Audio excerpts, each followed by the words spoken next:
ഞാനത് നേരം വിളിച്ചാകുമ്പോൾ നീച്ച് രാജസ്നേഹിയാണെന്നും പറഞ്ഞ് കൊടിയും വലിച്ചുകൊണ്ട് ഭാരത് മാതാക്കി ജയ് കണ്ടവനെല്ലാം കയറി തെറിയും വിളിച്ചുകൊണ്ട് നടന്നു കഴിഞ്ഞാൽ അത് ഫെനറ്റിസമാണ്. രാജസ്നേഹം കാണിക്കുന്നത് എന്താണ്? നിൻ്റെ തൊട്ട അയൽവാസി അവന് എന്തെങ്കിലും ആവശ്യം വരുന്ന സമയത്ത് ജാതി മത ഭേദമന്യേ രാഷ്ട്രീയ ഭേദമന്യേ അവനെ പോയി ഹെൽപ്പ് ചെയ്യാനുള്ള മൈൻഡുണ്ടോ? അതാണ് രാജസ്നേഹം.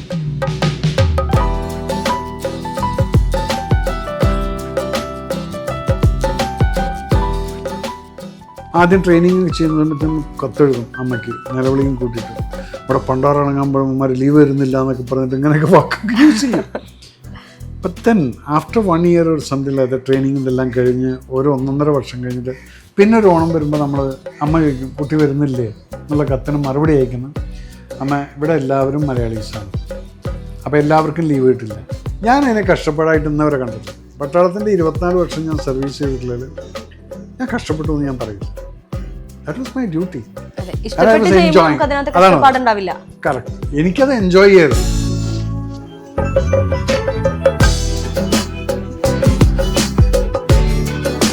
പക്ഷേ ഈ പട്ടാളത്തിലായിരുന്ന ഒരു സമയത്ത് നാട്ടിലേക്ക് വരണമെന്ന് ആഗ്രഹിക്കുന്ന കുടുംബക്കാരാണെങ്കിലും ആഗ്രഹിക്കും, നമ്മളും ആഗ്രഹിക്കും നാട്ടിലേക്കൊന്ന് പോകാൻ പറ്റിയിരുന്നെങ്കിലെന്ന്. അപ്പോൾ അവരെ ഇങ്ങനെ പറഞ്ഞ് മനസ്സിലാക്കുന്ന ഒരു സിറ്റുവേഷൻ വന്നിട്ടില്ലേ വീട്ടുകാരെ, ഇതാണ് അവസ്ഥ, വരാൻ പറ്റില്ല എന്ന്? ആദ്യം അതല്ലേ ഞാൻ പറഞ്ഞത്, ഈ രാജ്യസ്നേഹം അല്ലെങ്കിൽ ഇതൊക്കെ എങ്ങനെയാണെന്നുള്ളത് നമുക്ക് പഠിക്കാൻ പറ്റുന്ന കാര്യമല്ല അത്. അതെ, ഞാൻ പഠിപ്പിക്കാനും പറ്റില്ല. ഇപ്പം പലരും പലപ്പോഴൊക്കെ ചില 1-2 കമൻറ്റുകളൊക്കെ ഞാൻ കാണും, ഇയാൾ മാത്രമേ ഉള്ളൂ ഒരു രാജ്യസ്നേഹി എന്നൊക്കെ പറഞ്ഞിട്ടുള്ള ചില വിവരമില്ലാത്തവന്മാർ. പിന്നെ നമ്മൾ പറയുന്ന പലതും വിശ്വസിക്കാൻ പറ്റാത്തവരുണ്ടായിരിക്കും. കാരണം അവർ ജീവിതമൊന്നും കണ്ടിട്ടില്ല, അനുഭവിച്ചത് മാത്രമാണ് നമുക്ക് വിശ്വസിക്കാൻ സാധിക്കുള്ളൂ. യെസ്, നമ്മുടെ അനുഭവങ്ങൾ പോലും ഞാൻ എൻ്റെ ജീവിതത്തിൽ പലതും ഞാൻ പറഞ്ഞിട്ടില്ല. ഇപ്പം ഒരു TV സീരിയൽ ഇറങ്ങിയിട്ടുണ്ട് സോണി ലൈവിൽ, ഹണ്ട് എന്നും പറഞ്ഞു. അതിനകത്താണ് എൻ്റെ പേര് തന്നെ അറിഞ്ഞ് നോർത്ത് ഇന്ത്യൻസ് അടക്കം എന്നെ വിളിക്കുന്നത്.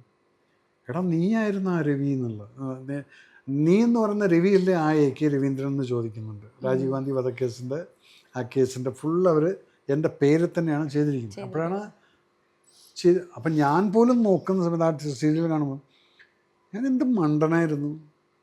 സയനൈഡ് അവൻ കഴിക്കാൻ പാടില്ലെന്ന് പറഞ്ഞ് നമ്മൾ പിടിച്ച് വലിക്കുന്ന സമയത്ത് പലപ്പോഴും അത് കയ്യിൽ തന്നെ പൊട്ടാം ആ കുപ്പി, നമ്മൾ മരിക്കാം. പക്ഷെ അന്നൊന്നും ചിന്തിക്കുന്നില്ല. അവിടെയാണ് ഈ രാജ്യസ്നേഹം എന്ന് പറയുന്നത്. കാരണം നിങ്ങൾക്ക് കിട്ടിയ ഓർഡർ അവനെ ജീവനോടെ പിടിക്കണമെന്ന്. അതിലത് പിടിച്ചു വലിക്കുന്ന സമയത്ത് ചിലപ്പോൾ നിങ്ങൾ മരിക്കുമായിരിക്കും, നമ്മളത് ഓർക്കുന്നില്ല. അതുപോലെ തന്നെ നീ വർഷ ചോദിച്ചല്ലോ ഓണത്തിന് വരാൻ പറ്റാതിരിക്കുന്നതിൻ്റെ വീട്ടിലേക്ക് വരാൻ. ആദ്യം ട്രെയിനിങ് ചെയ്യുന്ന സമയത്തും കത്തെഴുതും അമ്മയ്ക്ക്, നിലവിളിയും കൂട്ടിയിട്ട്. ഇവിടെ പണ്ടാറിറങ്ങുമ്പോൾ അമ്മമാർ ലീവ് വരുന്നില്ല എന്നൊക്കെ പറഞ്ഞിട്ട് ഇങ്ങനെയൊക്കെ വാക്കൊക്കെ യൂസ് ചെയ്യും.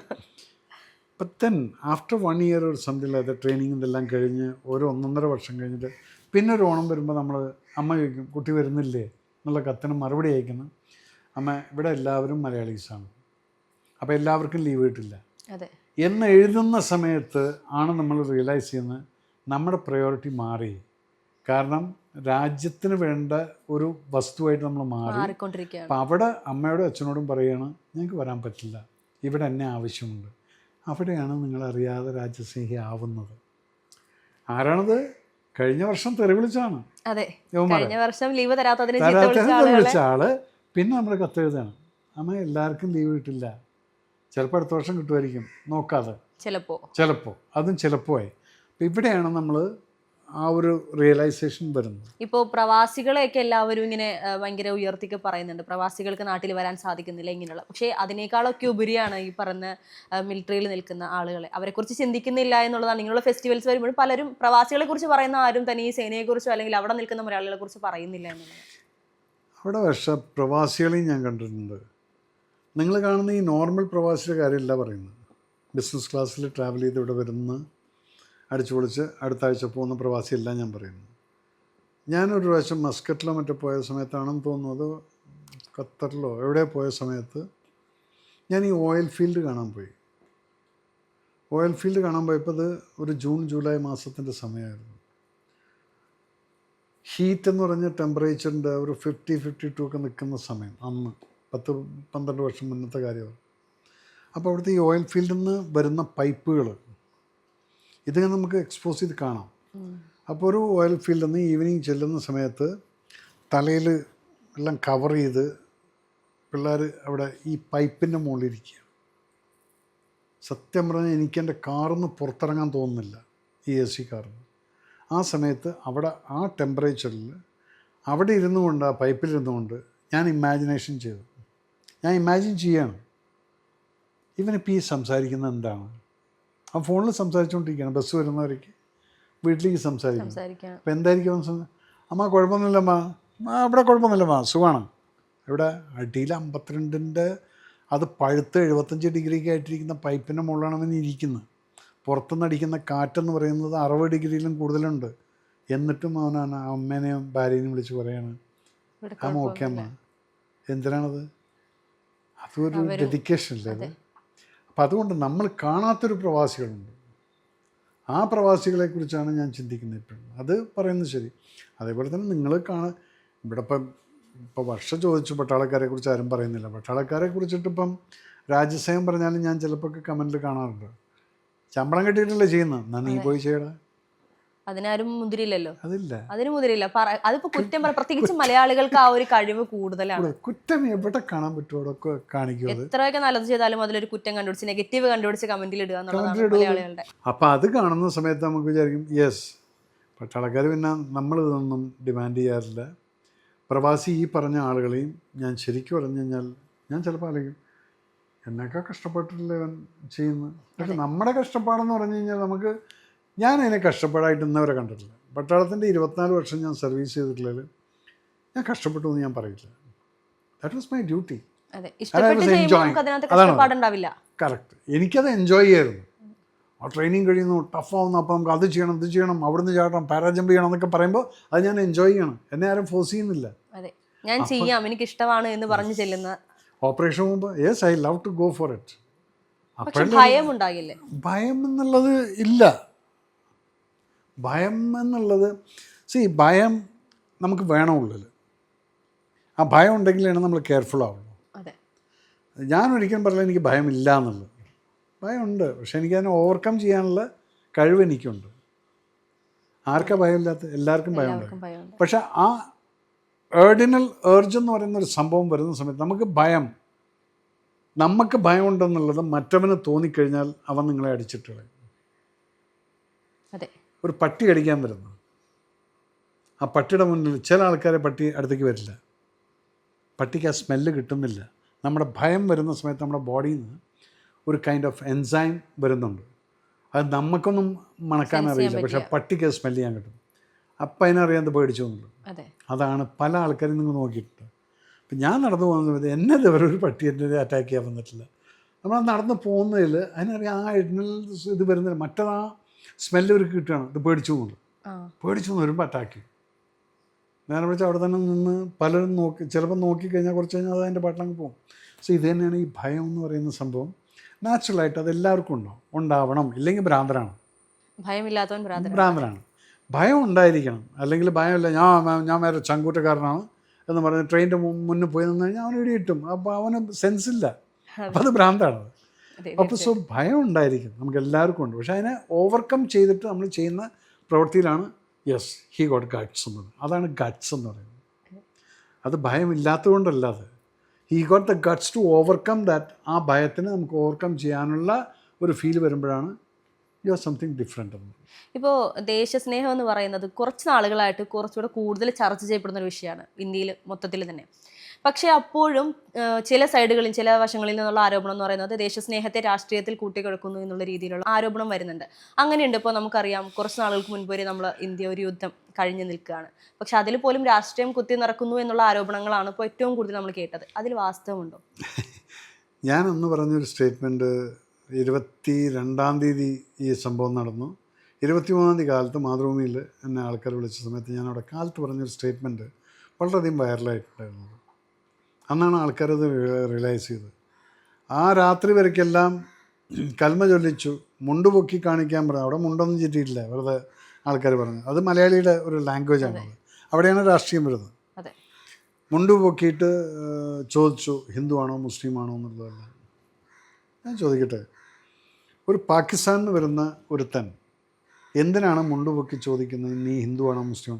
പണ്ട് കാശ്മീരി മിലിറ്റൻസ് ചോദിച്ചിരുന്നു. അവർ ചോദിച്ചുകൊണ്ട് കാശ്മീരി മിലിറ്റൻസിനെ, കാശ്മീരി പണ്ഡിറ്റുകളെ കൊന്നിട്ടുണ്ട്. ആ കാലം കഴിഞ്ഞു. അതെപ്പോൾ നടന്നിരിക്കുന്നത്? 87, 88, 89, 90 ഈ കാലങ്ങൾ, ആ പണ്ഡിറ്റുകളെ അവിടുന്ന് ഓടിച്ച സമയത്ത്. അത് കഴിഞ്ഞതിന് ശേഷം militancy was A luxury for the Pakistani sponsored Kashmiri militants.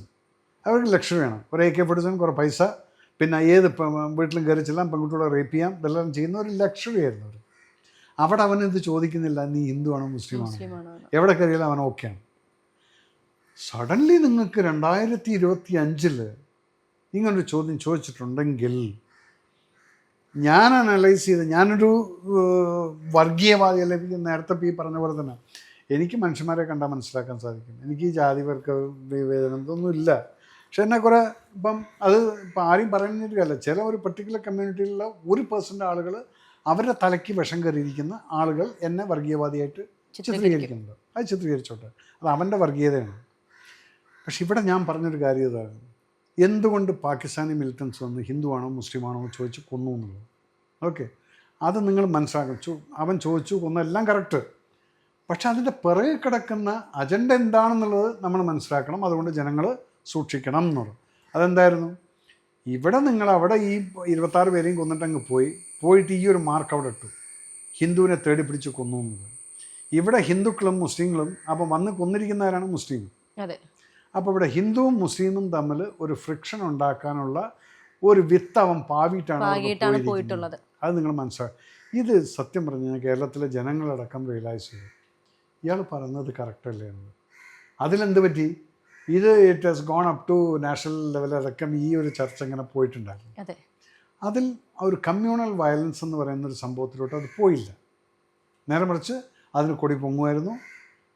ആ പേൽഗാം ഇഷ്യൂവിൻ്റെ മുകളിൽ ഇവിടെ ഒരു BJP-ക്കാരും മുസ്ലിങ്ങൾ വന്നിട്ട് ഹിന്ദുക്കളെ കൊന്നു എന്ന് പറഞ്ഞിട്ട് ആരും പുറത്തിറങ്ങിയിട്ടില്ല. കാരണം അവരടക്കം റിയലൈസ് ചെയ്തു ഇതൊരു അജണ്ടയാണ്. രാജ്യത്തിൽ ഒരു അൺട്രസ്റ്റ് ഉണ്ടാക്കുക. അൺട്രസ്റ്റ് എന്ന് പറയുന്നത് എന്ന് പറഞ്ഞാൽ അരാജകത്വം. അതുണ്ടാക്കാൻ വേണ്ടിയിട്ട് അവർ ചെയ്ത പണിയാണ്. കാരണം ബോർഡറിൽ യുദ്ധം ചെയ്യുന്നതിനേക്കാൾ ബെറ്ററാണ് അകത്തൊരു 10 ഇങ്ങനൊരു കമ്മ്യൂണൽ വയലൻസ് ഉണ്ടാക്കി കഴിഞ്ഞാൽ 1000 പേര് മരിച്ചു പോയി കഴിഞ്ഞാൽ. ബോർഡർ യുദ്ധത്തിൽ എത്ര മാക്സിമം വന്നു കഴിഞ്ഞാൽ ഒരു 100 താഴെ പോവുള്ളൂ. ഇപ്പോൾ പോയിട്ടുള്ളൊരു 5, 6, 7, 8, 20 ആൾക്കാർ പോയി കാണുമായിരിക്കും. ആ 26 പറയുന്നത്, യുദ്ധം നടന്നിട്ട്. അപ്പം അതിലും വലിയ കളിയാണ് അവർ കളിച്ചത്. പാകിസ്ഥാൻ എന്ന് പറയുന്ന രാജ്യത്തെ ഇനിയും നമ്മൾ മനസ്സിലാക്കേണ്ടത് ഇതാണ്, ഇന്ത്യയെ മനസ്സമാനത്തിൽ ജീവിക്കാൻ അവർ സമ്മതിക്കില്ല. പക്ഷേ ഇപ്പോൾ കുറച്ച് കാലമായിട്ട് എന്തുകൊണ്ടെന്ന് പറഞ്ഞാൽ അടിച്ചാൽ തിരിച്ചടിക്കുന്ന ഒരു ഗവൺമെൻറ്റാണ് ഇവിടെ ഇരിക്കുന്നത് എന്നുള്ളത് അവർക്കും മനസ്സിലായി. അത് സർജിക്കൽ സ്ട്രൈക്ക് തൊട്ടിട്ട് ഉറി തൊട്ടിട്ട് അങ്ങ് തുടങ്ങിയതാണ്. ഉറി കഴിഞ്ഞ് അത് കഴിഞ്ഞ് ബാലാക്കോട്ട് അറ്റാക്ക് കഴിഞ്ഞ്, അതും കഴിഞ്ഞിട്ട് പിന്നീട് എപ്പോൾ അടിച്ചു കഴിഞ്ഞാലും തിരിച്ചവിടെ അടിയുണ്ട്. അതും കഴിഞ്ഞ് പേൽഗാം എന്തായി? പേൽഗാമിനും വർഷ ചോദിച്ചൊരു ചോദ്യത്തിന് ഉത്തരവാണ്. പേൽഗാമിനെയും രാഷ്ട്രീയവൽക്കരിച്ചു. കാരണം അവിടെ അപ്പോഴത്തേക്കും ഒപ്പോസിഷനും കോൺഗ്രസും എല്ലാം കൂടെ ഇത്രയും ദിവസമായി അടിച്ചിട്ട് പോയി, നിങ്ങൾ എന്ത് ചെയ്യാൻ പറ്റി? അവരെ പിടിച്ചോ. ഇത് എന്താ പറയുക, ഇതിന് നേതൃത്വം കൊടുക്കുന്നത് അല്ലെങ്കിൽ നമ്മുടെ ഇന്ത്യയുടെ തലപ്പത്തിരിക്കുന്നത് BJP ആയതുകൊണ്ട് ആയിരിക്കാം ഒരു പക്ഷേ ഈ ഒരു തരത്തിലുള്ള ഒരു കോൺഫ്ലിക്ട്സ് ഉണ്ടാവാൻ. അത് വരും. ബിക്കോസ് BJP-നെ നിങ്ങൾ എപ്പോഴും പറയുന്നത്, BJP അല്ലെങ്കിൽ RSS-ന് വർഗീയർ എന്ന് പറഞ്ഞിട്ട് സ്റ്റാമ്പ് അടിക്കുന്നത് ആരാണത്? ഇത് കോൺഗ്രസും കമ്മ്യൂണിസ്റ്റും ചെയ്യുന്ന പ്രൊപ്പഗണ്ടയാണ്. ഓക്കെ, അതിനെ നമ്മൾ ഇനിയും മനസ്സിലാക്കിക്കൊണ്ട് ഇവിടുത്തെ ഹിന്ദുവും മുസ്ലിമും മനസ്സിലാക്കേണ്ട ഒരു കാര്യം എന്താണെന്ന് പറഞ്ഞു കഴിഞ്ഞാൽ, രാഷ്ട്രീയത്തിലിരിക്കുന്ന ഈ ലെഫ്റ്റോ റൈറ്റോ ഇവർ ആരുടെയും അല്ല. ഇപ്പം എന്താണ് പ്രശ്നം? എങ്ങനെയെങ്കിലും BJP-നെ താഴത്തേക്ക് ഇറക്കുക. കാരണം 10-12 വർഷമായിട്ട് വരുമാനമൊന്നുമില്ല അവരുടെ വീട്ടിലേക്ക്, കക്കാനും മുക്കാനും ഒന്നും പറ്റുന്നില്ല. അപ്പോൾ അതുകൊണ്ട് എന്താ, പിന്നെ ഇവന്മാരാണെങ്കിൽ കക്കുന്നുമില്ല, BJP-ക്കാർ അലിഗേഷൻസ് കൊടുക്കാൻ പറ്റുന്നില്ല. ഇതാവുന്ന സമയത്ത് എങ്ങനെയെങ്കിലും ഇവരെ താഴത്തേക്ക് ഇടുക. അതല്ലേ മണിശങ്കർ അയ്യറിനെ എപ്പോഴുള്ളൊരു കോൺഗ്രസ് നേതാവ് പാകിസ്ഥാനിൽ പോയിരുന്നുകൊണ്ട് സ്റ്റേറ്റ്മെൻറ്റ് കൊടുത്ത്, നിങ്ങൾ എങ്ങനെയെങ്കിലും മോദി ഗവൺമെൻറ് താഴ്ത്തിറക്കുക, എന്നിട്ട് നിങ്ങൾക്ക് വേണ്ട എന്ത് വേണമെങ്കിലും നിങ്ങളോട് ചെയ്തു, ഞങ്ങളുടെ ഭരണത്തിൽ കയറ്റിയിട്ട്. ഒരു രാജ്യത്തിനെ കുറിച്ചാണ് പറയുന്നത്. രാജ്യത്തിൻ്റെ ഒരു നേതാവാണ് പോയിരിക്കുന്നത്. രാഷ്ട്രീയ പാർട്ടി. നേരത്തെ ഞാൻ ചോദിച്ചത് ദേശസ്നേഹത്തെ രാഷ്ട്രീയവൽക്കരിച്ച് സ്വന്തം നേട്ടത്തിന് വേണ്ടി ആക്കുന്നു എന്നുള്ളത്. എന്നാൽ ഇത് ദേശസ്നേഹം അല്ലാതെ ഇത് ദേശദ്രോഹമാണ്. ഇപ്പം ഇത് മോള് നോക്കിയോ, ആ സമയത്ത് നടന്ന ചില ന്യൂസുകൾ നോക്കിക്കഴിഞ്ഞാൽ പാകിസ്ഥാൻ നമ്മുടെ 5 റഫാൽ അടിച്ചിട്ടു. ഏത് രാജ്യസ്നേഹിക്ക് അത് പറയാൻ പറ്റും? എൻ്റെ രാജ്യത്തിൻ്റെ അത് പോയാലും എനിക്കത് പറയാൻ പറ്റാം, നാണക്കേടാണ്. പക്ഷെ ഇവൻ കുത്തിയിരുന്ന് ഞെളിഞ്ഞ് പറയാണ്. ഇതാണ് ജേർണലിസം എന്ന് പറയുന്നത്. കാരണം നിങ്ങൾ പറയുന്ന ഓരോ വാക്കും കേട്ടിട്ടത് 0.1% ഇവരുടെ തലയിൽ നമ്മൾ പറയുന്ന രീതി ഒരു ഫാക്ടറാണ്. ഫാക്ടറാണ്. ഇത് വളരെ സങ്കടപ്പെട്ട് എൻ്റെ അമ്മൂമ്മ മരിച്ച പോലെയൊക്കെയാണ് ഞാൻ പറയുന്നത്. 5 റഫാൽ അടിച്ചിട്ടു. ഇത് പറയുന്ന സമയത്ത് നമുക്ക് കേൾക്കുമ്പോൾ എന്നിട്ട് എന്താണ് ഒതൻറ്റിക്. എൻ്റെ ഫ്രണ്ട്സുണ്ട് അവിടെ, അവർ പറഞ്ഞതാണ്. ഈ ഫ്രണ്ട്സ് എൻ്റെ ബാച്ച്മേറ്റാണ് ഇന്ന് ആർമി ചീഫ്. അദ്ദേഹം ആർമി ചീഫായിട്ട് ടേക്ക് ഓവർ ചെയ്തതിന് ശേഷം ഇന്നവരെ ഞാൻ അദ്ദേഹമായിട്ട് സംസാരിച്ചിട്ടില്ല. Because he sitting in a official position. അതെ, ഞാനിവിടെ ഒരു സിവിലിയനായിട്ടാണ് ഇപ്പോൾ നിൽക്കുന്നത്. പക്ഷേ അദ്ദേഹത്തിൻ്റെ സ്റ്റാഫ് ഓഫീസറായിട്ട് ഞാൻ ടച്ചിലിരിക്കും. അതെന്താണെന്ന് വെച്ചാൽ എന്തെങ്കിലും ഒഫീഷ്യലായിട്ടുള്ള കാര്യങ്ങൾ ഇൻഫർമേഷൻസ് കൊടുക്കണമെങ്കിൽ കൊടുക്കും.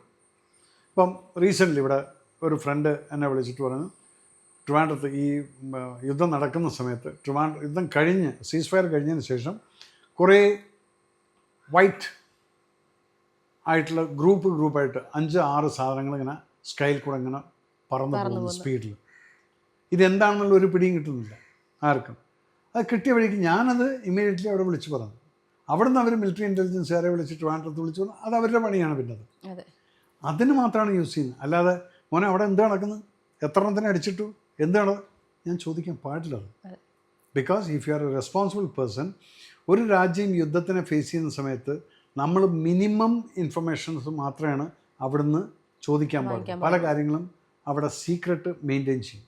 അപ്പോൾ ആ സീക്രട്ട് മെയിൻറ്റെയിൻ ചെയ്യുന്നതിനെ നമ്മളതിനെ റെസ്പെക്റ്റ് ചെയ്യണം. ബോംബെ ബ്ലാസ്റ്റിനകത്ത് എന്തേ നടന്ന് ആ സീക്രട്ട് മെയിൻറ്റെയിൻ ആയില്ല. നിങ്ങൾ ജേർണലിസ്റ്റുകൾ പോയി എല്ലായിടത്തും ക്യാമറ വെച്ചു. അവിടെ ബർക്കാദത്തിനെ പോലുള്ള ആളുകൾ പോയിട്ട് ഇതെല്ലാം കൂടെ അവിടെ നിലയും വിളിയൊക്കെ കൂട്ടുന്നത് കണ്ടു കഴിഞ്ഞാൽ ഇതെല്ലാം ഈ ടി വിയിൽ മിലിറ്റൻസ് കണ്ടുകൊണ്ടിരിക്കുകയാണ്. 5 സ്റ്റാർ ഹോട്ടലിനകത്ത് എല്ലാ ടി വിയും ഓണാണ്. അവിടെ സാറ്റലൈറ്റ് കണക്ഷനും ഉണ്ട്. അവൻ നോക്കുന്ന സമയത്ത് NSG കമാൻഡോസ് ഇപ്പുറത്ത് ഇന്ന ബിൽഡിങ്ങിൻ്റെ മുകളിൽ ഇറങ്ങിയിരിക്കുന്നു. അപ്പോൾ അവന്മാർ ഇങ്ങോട്ട് വരുന്നു. ഇവിടെ വിവരം കൊടുത്തോണ്ടിരിക്കുക. എവിടേക്ക് എന്തൊക്കെയാണ് നടക്കുന്നതെന്നുള്ളത് കൃത്യമായി ചെയ്യുന്നവർക്ക് തന്നെ അറിയാമെന്നുള്ളതാണ്. അതാണ് നിങ്ങൾ പറഞ്ഞുകൊണ്ടിരിക്കുകയാണ്. ടി വിയിൽ ഇത് കണ്ടുകൊണ്ടിരിക്കുന്നു. അപ്പോൾ അവൻ നോക്കാം, പട്ടാളം NSG ഇവിടുന്ന് വരുന്നുണ്ട്. അപ്പോൾ അവൻ ഈ റൂമിൽ നിന്ന് എടുത്തിട്ട് നെക്സ്റ്റ് ഫ്ലോറിൽ പോയി അവിടെ ഹൈഡ് ചെയ്തു. അതല്ലേ അത്രയും സമയമെടുത്ത്. നേരെ മറിച്ച് അവൻ ആ ടി വി മുഴുവൻ കട്ട് ഓഫ് ആയിരുന്നെങ്കിൽ അവനും ബ്ലാങ്ക് ആവും. സോ ഇതാണ് നമ്മൾ റെസ്പോൺസിബിലിറ്റി എന്ന് പറയുന്നത്. ഇവിടെയാണ് യഥാർത്ഥ രാജ്യസ്നേഹം കാണിക്കേണ്ടത്. അല്ലാതെ രാജ്യസ്നേഹം കനോട്ട് ബി എ ഫെനറ്റിസം. ഞാനത് നേരം വിളിച്ചാകുമ്പോൾ നീച്ച് രാജ്യസ്നേഹിയാണെന്നും പറഞ്ഞ് കൊടിയും വരച്ചുകൊണ്ട് ഭാരത് മാതാക്കി ജയ് കണ്ടവനെല്ലാം കയറി തെറിയും വിളിച്ചുകൊണ്ട് നടന്നു കഴിഞ്ഞാൽ അത് ഫെനറ്റിസമാണ്. രാജ്യസ്നേഹം കാണിക്കുന്നത് എന്താണ്? നിൻ്റെ തൊട്ട അയൽവാസി അവന് എന്തെങ്കിലും ആവശ്യം വരുന്ന സമയത്ത് ജാതി മത ഭേദമന്യേ രാഷ്ട്രീയ ഭേദമന്യേ അവനെ പോയി ഹെൽപ്പ് ചെയ്യാനുള്ള മൈൻഡുണ്ടോ? അതാണ് രാജ്യസ്നേഹം.